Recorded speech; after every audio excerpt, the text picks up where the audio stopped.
कोशिका, इसको इंग्लिश में कहते हैं सेल, ठीक है, कोशिका, इसको इंग्लिश में क्या कहते हैं, सेल।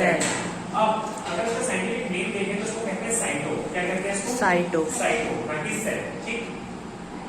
इसकी अध्ययन को कहा जाता है साइटोलॉजी, क्या कहते हैं, साइटोलॉजी कहते हैं। इसकी खोज या हम कह सकते हैं इसके जो जनक हैं वो रॉबर्ट हुक हैं। इन्होंने 1965 में रॉबर्ट हुक ने किसकी खोज की थी, कोशिका की खोज की थी। लेकिन याद रखिए गाइस, यहाँ पे रॉबर्ट हुक ने जो कोशिका की खोज की है वो कोशिका कैसे थी, मृत, कैसे थी, मृत कोशिका थी, ठीक है।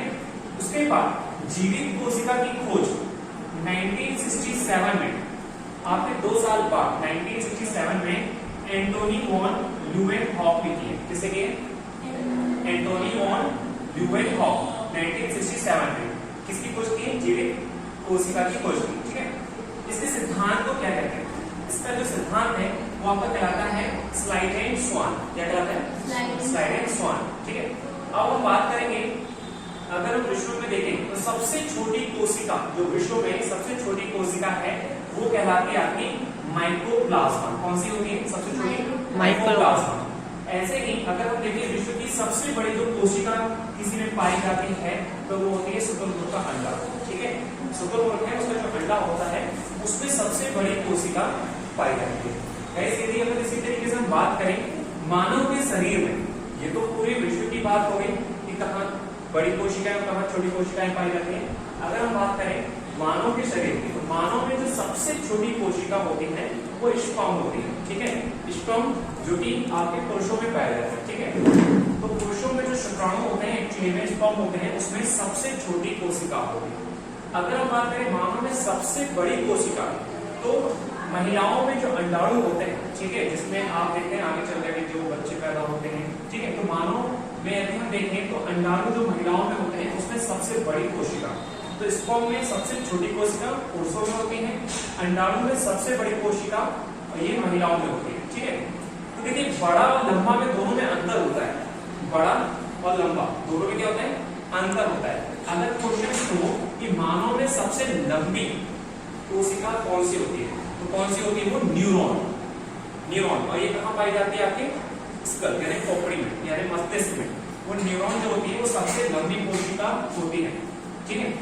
अब देखिए ये जो न्यूरॉन होता है ये भी हम आगे चल के पढ़ेंगे। न्यूरॉन जो कोशिका है एक्चुअली में इसमें डिवाइडेशन नहीं होगा, ठीक है। जबकि अगर हम बात करें सबसे तेज विभाजन, कोशिकाओं का विभाजन, देखिए मान लीजिए ये कोई एक कोशिका है, ठीक है। मान लीजिए आप ये आपका हाथ है, यहाँ आपकी कोशिका है वो डेथ हो गई, मर गई, ठीक है। तो उसके जो बाजू वाली कोशिका है वो क्या करती है, वहां जाकर के वृद्धि करती है, मतलब वो अपने प्लेस पे रहती है, दूसरे में भी ऐसे इस तरीके से क्या होता है कि हर जो कोशिकाएं होती है वो क्या होती है, विभाजित होती है, ठीक है।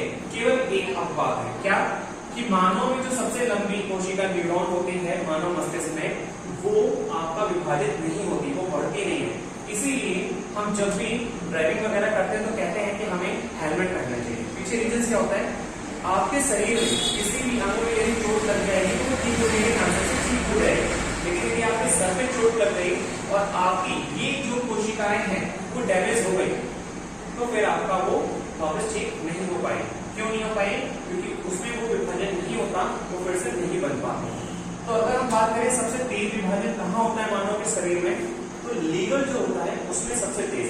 लीवर जो होता है अगर आप वहां पे मान लीजिए चाकू से ऐसे वहां पे मार देंगे ना तो कुछ देर बाद वो अपने आप ऑटोमेटिकली ठीक हो जाएगा। क्यों, जैसे अपने शरीर में चोट लगती है तो आप देखते हैं रिकवर हो जाता है।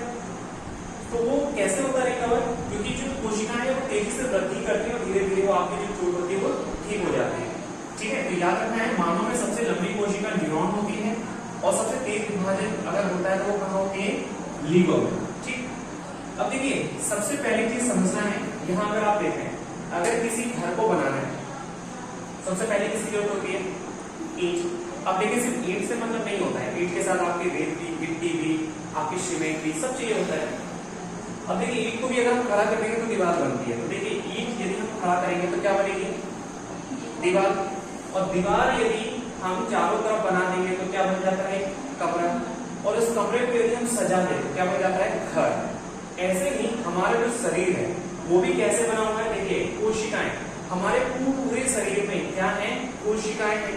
इन कोशिकाओं से मिलकर क्या बनता है, ऊतक, जिसको हम इंग्लिश में टिश्यूज कहते हैं, टिश्यू। अब इन्हीं ऊतकों से मिलकर क्या बनता है, अंग। ठीक है, क्या बनते हैं, बॉडी पार्ट्स, अंग। और इन्हीं से ही हमारा क्या बनता है, पूरा शरीर।